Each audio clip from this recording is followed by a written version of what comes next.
तो हेलो दोस्तों, नमस्कार। एक बार फिर से आपका स्वागत है।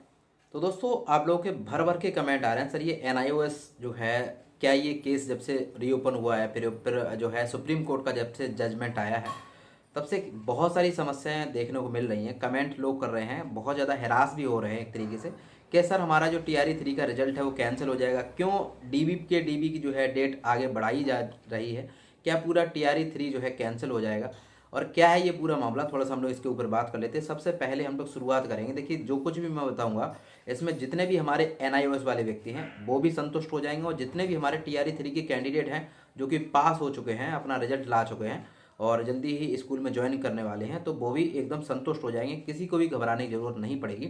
पूरा A to Z शुरू से लेके एंड तक देखिएगा और आप संतुष्ट हो जाएंगे पूरे। अच्छा लगे तो कमेंट में कुछ लिख दीजिएगा, मुझे बहुत अच्छा लगेगा, और लाइक कर सकते हैं। ठीक है, सबसे पहले बात करते हैं कि भैया एनआईएस होता क्या है। तो national institute of open schooling इसकी फुल फॉर्म होती है। ये जो है 18 महीने का एक कोर्स होता है जो कि डीएलएड के लगभग समकक्ष होता है एक तरीके से। जैसे कि कोई भी टीचर मतलब पहले से मतलब जॉब कर रहा है, चाहे वो पंचायत टीचर हुआ, चाहे वो जो है नियोजित टीचर हुआ, बिहार में कई प्रकार के टीचर होते हैं।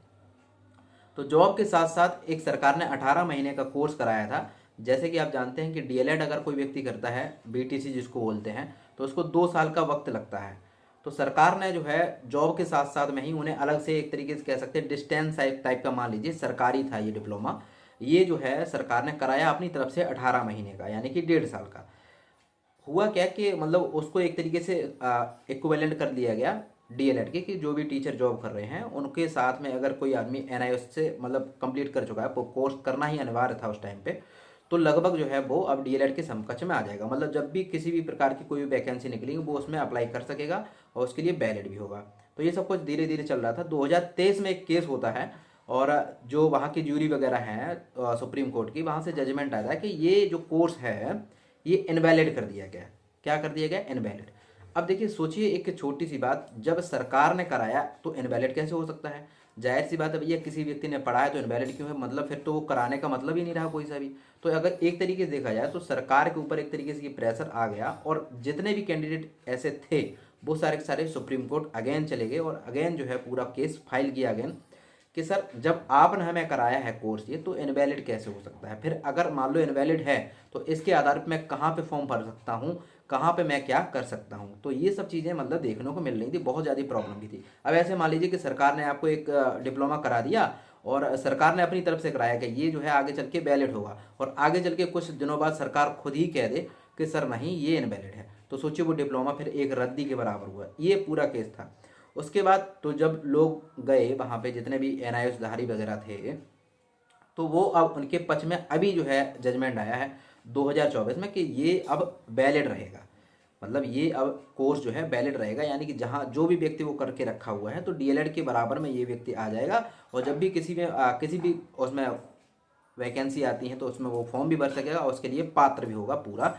तो ये चीज़ उसको घबराने की ज़रूरत नहीं है। तो ये आ गया। अब आती है बात मेन मुद्दे पे कि बीपीएससी TRE 3 में देखिए हुआ ये था, एक बार तो नॉर्मली वैसा वाला हो गया था, तो दोबारा BPSC TRE 3 का री एग्ज़ाम हुआ था, जिसमें क्या था कि जब वो जजमेंट आ गया तो उसमें बहुत सारे कैंडिडेट बैठे ही नहीं थे परीक्षा देने के लिए, है ना, जो री एग्ज़ाम हुआ था BPSC TRE 3 का। और TRE 2 के टाइम पे भी जो है ये समस्याएं आ रही थी सामने देखने को। हुआ क्या दोस्तों कि ये सब चीज़ें जब चलती रहीं, तो जब सरकार ने बोल दिया कि भैया अब ये वैलिड है, अब जो 2024 में दोबारा से फैसला आया है तो अब ये वैलिड है, तो क्या अब जो बच्चों का सिलेक्शन हो चुका है क्या उसको रोका जाएगा, या फिर जो है उसी में उन बच्चों को भी एग्री किया जाएगा? देखिए, बिहार सरकार ने कुछ दिनों के लिए डीबी होल्ड इसलिए करके रखा हुआ था कि वो पूर्णतः एक तरीके से ऐसे मान चलिए कि सुप्रीम कोर्ट ने एक ऐसा नोटिस मतलब एक तरीके से दिया है कि सर बताइए बिहार सरकार, आप हमें बताइए आप इस चीज़ को कैसे सेटल आउट करेंगे, किस प्रकार से आप इसको सेटल करेंगे, कि आप इसी में ऐड करेंगे या फिर देखिए। अब सबसे पहली बात मैं आपको बता दूं, कोई भी व्यक्ति है जो कि BPSC TRE 3 में जिसका सिलेक्शन हो चुका है, ठीक, आपकी जॉब जो है नहीं जाएगी और आप 101% स्कूल में ज्वाइन करेंगे। ठीक है, चाहे एनआईएस वाला चीज़ हो चाहे कुछ भी हो, आपको टेंशन लेने वाली बात नहीं है, ना ही घबराना है किसी चीज़ से।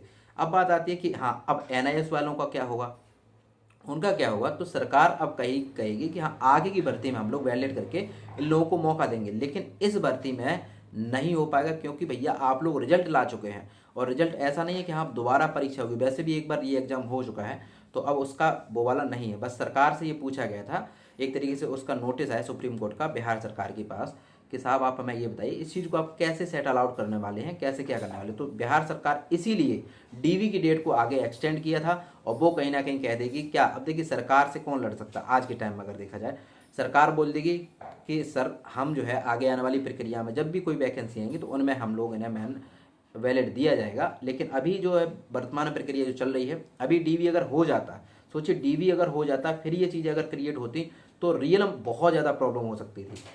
सरकार ने अभी यहाँ पे रोक सकता है इसलिए कि वो ये बोल देगी कि देखिए हमने सर आपका फैसला आने तक हमने उनको होल्ड किया था, आपका फैसला आया है उसके बाद हमने एक निर्णय ले लिया है कि हम लोग इनको वैलिड नहीं कर रहे हैं, मतलब अभी नहीं मान रहे हैं, आगे आने वाले दिनों में जो भी नई वैकेंसी आएंगी उनमें मानेंगे, तो उनमें वो मौका देगी। अगर यहाँ पे सोचिए वो काउंसलिंग करा देती, आप लोगों की डीवी करा देती, डीवी का मतलब क्या है, लगभग हो गई आपकी नौकरी पक्की, ठीक है, आपको फिर कोई नहीं निकाल सकता है, इसलिए उन्होंने डीवी को रोका रखा था।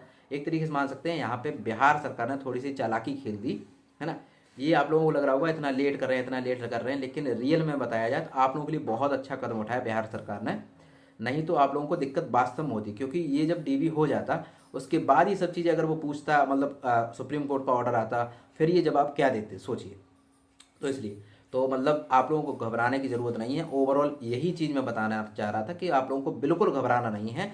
जितने व्यक्तियों का रिजल्ट हो चुका है अपनी जॉब को सिक्योर मानिए। हाँ हो सकता है बस केवल एक नॉर्मल सी अगर देखा जाए तो ये हो सकता है कि आपकी जो ज्वाइनिंग है वो 1 महीने से 1.5 महीने ज़्यादा ज़्यादा 1 महीना 15 दिन के आसपास जो है खिंच जाएगी। इस चीज़ के अलावा और कुछ भी नहीं होना है। आपका रिजल्ट आया है, कोई भी कितना भी जो है कुछ भी कर ले, आपको घबराने की ज़रूरत नहीं है। जल्द ही ये वो डेट आएगी आपके सामने कि सर आप आइए और अपना डीवी कराइए, और जल्दी से ही आप लोग स्कूल में ज्वाइन भी करेंगे, तो घबराने की ज़रूरत नहीं है। फिर भी कोई समस्या हो तो आपका भाई है यहाँ पे बिल्कुल सॉर्ट आउट करने के लिए। आई होप आप पूरी की पूरी बात समझ चुके होंगे, क्या पूरा केस था, क्या समस्या थी, क्या नहीं था, एनआईओएस वालों का अब क्या होगा और क्या नहीं होगा, आप लोगों की नौकरी जाएगी या बचेगी, तो उसके लिए घबराने की ज़रूरत नहीं है। मैंने जैसे कि बता दिया, नौकरी आपकी सेफ है, बिल्कुल घबराना नहीं है। बाकी फिर भी कोई समस्या हो तो ज़रूर बताइएगा, और तब तक के लिए प्रणाम। टेंशन नहीं लेने का, आपका भाई है यहाँ पे, ठीक है। थैंक यू सो मच, नमस्कार, जय हिंद।